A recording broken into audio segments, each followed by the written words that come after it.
Hi, I'm Megan and welcome to my kitchen. In today's What's for Dinner video, I'll be sharing with you what meals we had this past week. Our dinners were easy to make, budget-friendly, and delicious. I'll also be sharing the meals that we had when we were out of town. I'll have the timestamps linked down below in my description box, so if that's not something you're into, feel free to skip ahead. But let's get into this week's What's for Dinner. For dinner this first night, I made spicy chicken and rice. I will be showing how I made this in an upcoming video. It's going to be a dump and go crock pot recipe video. So check that out if you'd like to see how I made this. And if you don't love spicy food, don't let the name of this, keep you from making it. I don't find it spicy. It does have a little bit of a kick, but I don't find it super spicy. But it does call for chipotles and adobo. So you can always dial that back. Or if you like spicy food, you can always, make it more spicy. But it's a great budget-friendly meal. It's easy and it is super filling. So like I said, keep an eye out for that.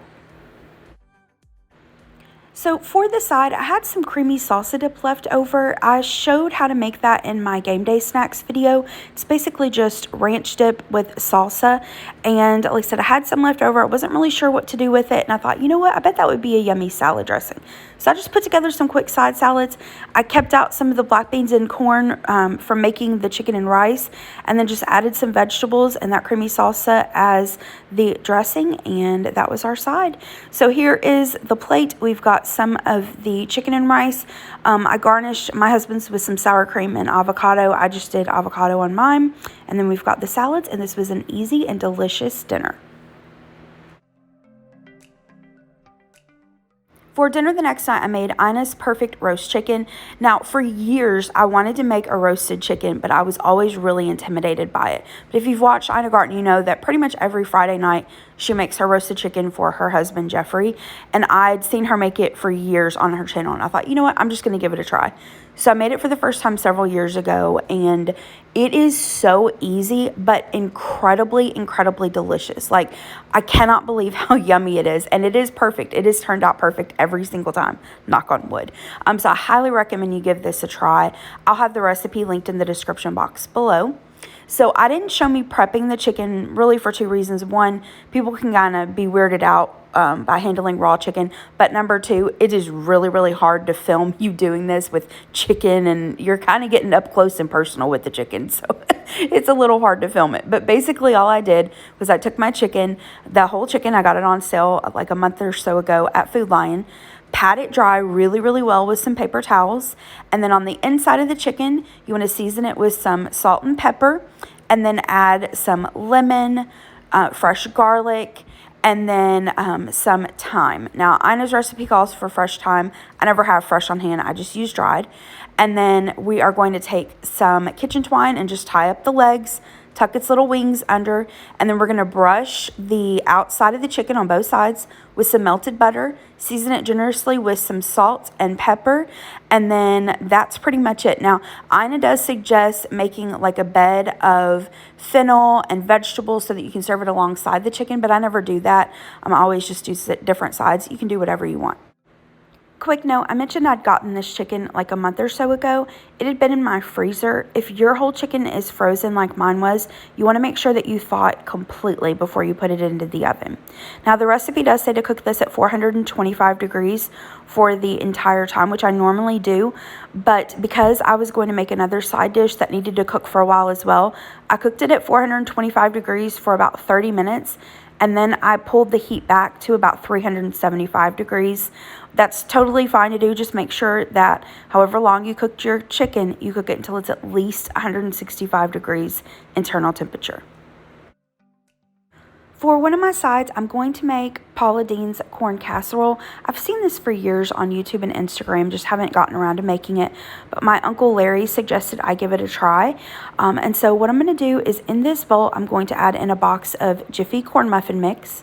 Next, I'm going to add in a can of cream style corn, as well as a can of whole kernel corn that I have drained.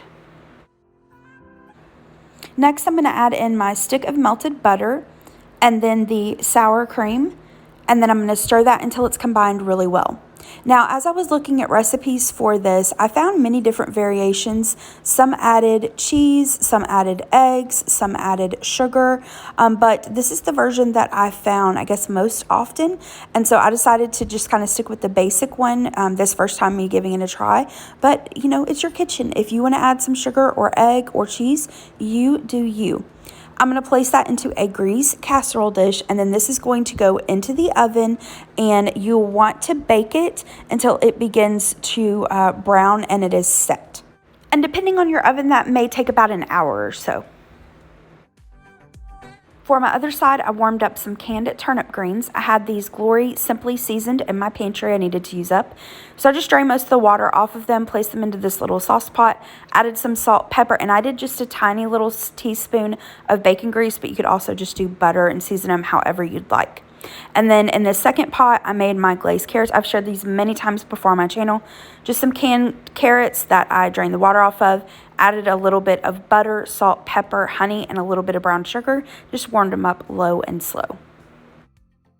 And here's that finished roasted chicken. Isn't it gorgeous? And it is so, so delicious. I know I keep saying that, but you got to give it a try. It is yummy. You want to make sure you let this rest for at least 20 minutes before you carve it up and serve it.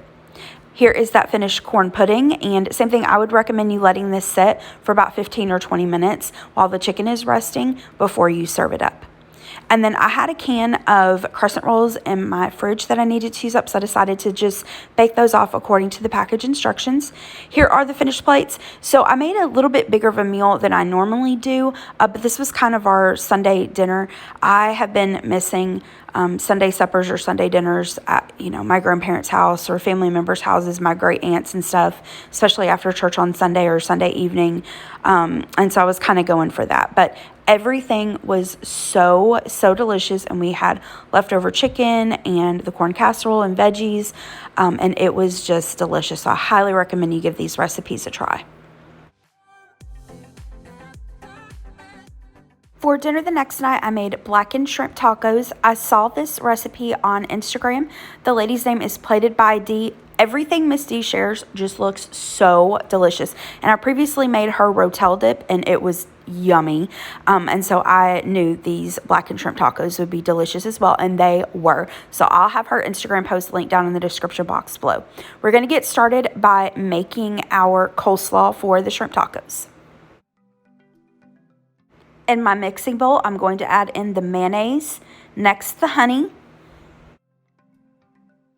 Now, Dee's recipe, I think, makes enough for like one person for tacos. So you may need to like double or triple her recipe, but it's easy enough to do. Next, I'm going to add in the chipotles and adobo. I like keeping this jar in my refrigerator. I typically don't use, like one full can of chipotles and adobo. So I like that I can just take what I need from this jar. Next, I'm going to add in the fresh lime juice, and if all you've got is the bottle in your fridge, just use that. I'm going to stir that until it's combined really well, and next I'm going to add in the seasonings, and I'm just using what Dee suggested. You can use whatever seasonings you prefer, and I'm going to add some blackened seasoning, whisk that, and then you'll want to give this a taste and adjust the seasonings. If you feel like you want a little sweeter, a little more spicy, or a little more blackened seasoning, just adjust it. I'm going to add in my coleslaw mix. This is just shredded cabbage and carrots. You can, of course, shred up your own. I'm going to toss that until it's combined really well, and then place this into the refrigerator. Now, I did make this about an hour beforehand, but really you could make it and serve it right away. Next, I'm going to make the sauce for the shrimp. We're going to add mayonnaise. And then Dee suggested adding hot sauce. I don't love hot sauce, and I already had the chipotles and adobo out, so I'm just going to use that instead. I'm going to add in some fresh lime juice. And then for the seafood seasoning, Dee just said use your favorite. I have some of the Auntie No-No seafood seasoning on hand, so that's what I'm going to use. Give it a whisk, and again, just like with the slaw, give it a taste and adjust the seasonings. I decided I wanted to add just a little bit of dry ranch dressing mix into it. You don't have to do that, but I just added a little sprinkle, and I did also add in like maybe a tablespoon of water to thin it out a little bit. And then that's it. I'm just going to place this into the refrigerator until I'm ready for it. All right, and here are the fixins for the tacos. So I've got some fajita sized tortillas. For the cheese, I just have a little bit of these Velveeta shreds on hand that I really need to use up, so I'm going to use that. I've got some diced tomatoes, and then we have the coleslaw that we made earlier and that sauce that we made earlier. And then for the side, I'm just going to keep it really simple tonight. I have some of these quinoa tortilla chips. My mom got these at Sam's Club, and we had them over at her house, I think for my birthday. They were really good, so she bought me this bag. We're going to have that with this mango salsa that we picked up at Mercer Orchards when we were in Georgia last. Finally, we just need to cook up the shrimp. So here in this skillet, I've got some butter. I've got this over about medium-high heat. I'm going to add in my shrimp and place them so that they're in one layer. Depending how many shrimp you're using and the size skillet, you may need to do this in batches.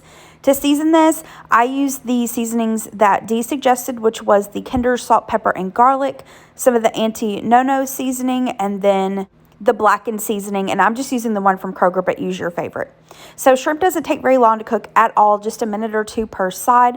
Once they're done on the first side, I'm going to flip them over and cook them for maybe another minute, minute and a half, and then that's it. So to serve this up, I just warmed up the tortillas, laid down the coleslaw, the shrimp, the cheese, tomatoes, that sauce, and then we have the mango salsa and tortilla chips on the side, and this was delicious. That mango salsa was so good. Those tortilla chips are yummy, and the blackened shrimp with the coleslaw and that sauce, just delicious. So good. For the next night, I've been kind of finalizing preparations for my grandpa's birthday party. If you missed my previous post, so my grandfather, he's my last living grandparent, he is turning 90. And so we threw him a surprise 90th birthday party this past weekend in Kentucky. And so I was finalizing preparing for that and getting packed and everything. So I just really didn't feel like cooking. And a big salad sounded really good to me.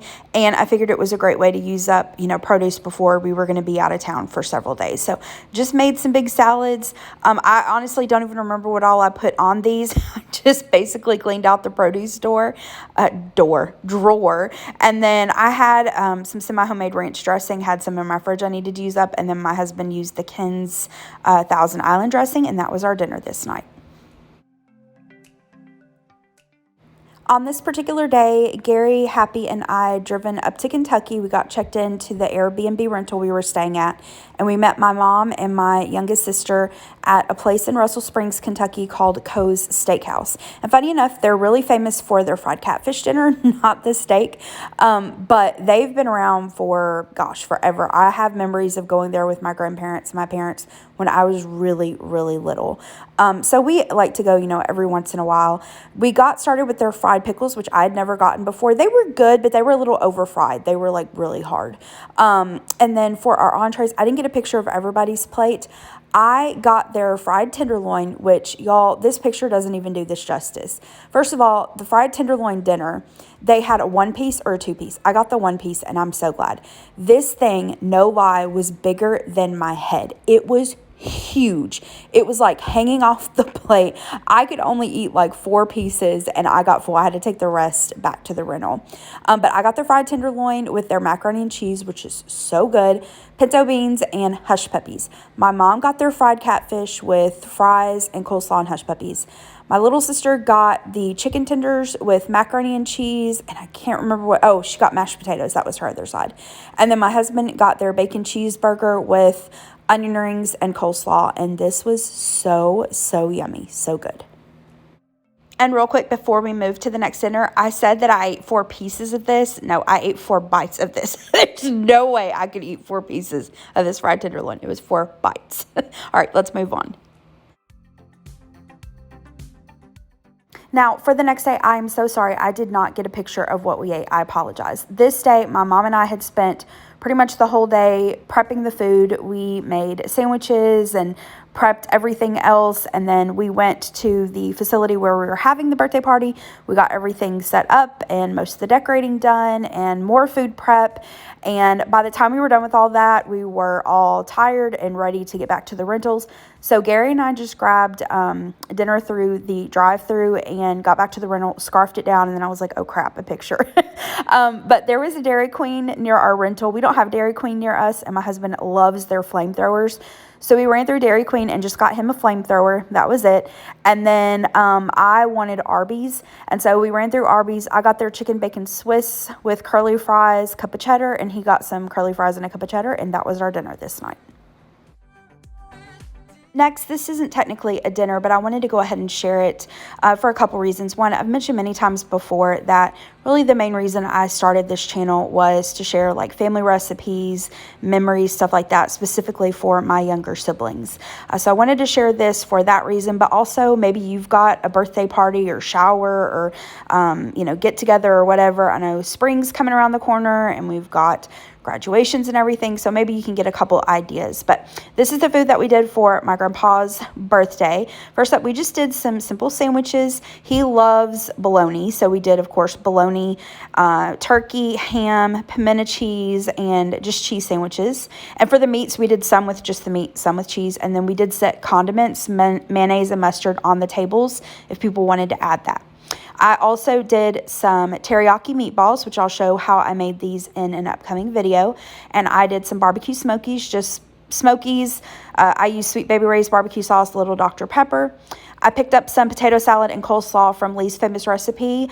Made it a little easy on myself and took some help from a restaurant. I picked up some chips, got some Ruffles, Doritos, and barbecue. I made a couple dips, a Fiesta dip and then onion dip. Just used sour cream and the Lipton onion soup mix. And then did veggie tray, cheese tray, and a fruit tray. And I just used the Marzetti cream cheese dip. And then, of course, the birthday boy had to have cake and cupcakes. And we had all kinds of drinks. So it was really, really nice. I'm very, very blessed to have my grandpa still with us. He has had a lot of health problems over the years and still has quite a bit of health problems now. So we are very, very grateful to have him with us. And it was really wonderful to celebrate his birthday with him. For the last dinner in this week's video, we did some takeout. So we had done the party and then cleaned up after it. So I just really wanted to go and lay down and get off my feet. I did not even feel like going and sitting at a restaurant. So we just did takeout from a Mexican restaurant. I was supposed to get like Pollo Loco and get chicken and rice, and they had it to where you could also do chicken and shrimp and rice. That's what I was supposed to have. They completely left the chicken off. Like, I didn't even get one piece of chicken. No chicken at all for my Pollo Loco. But my husband got their little trio of mini chimichangas. He did steak, and that was our dinner this night. All right, that is it for today's video. Thank you so much for watching. I hope that you liked this video and got some dinner inspiration from it. If you did, hit the thumbs up button below and subscribe to my channel if you're not already. And I hope you have a great rest of the day. Thanks so much for watching. Bye-bye.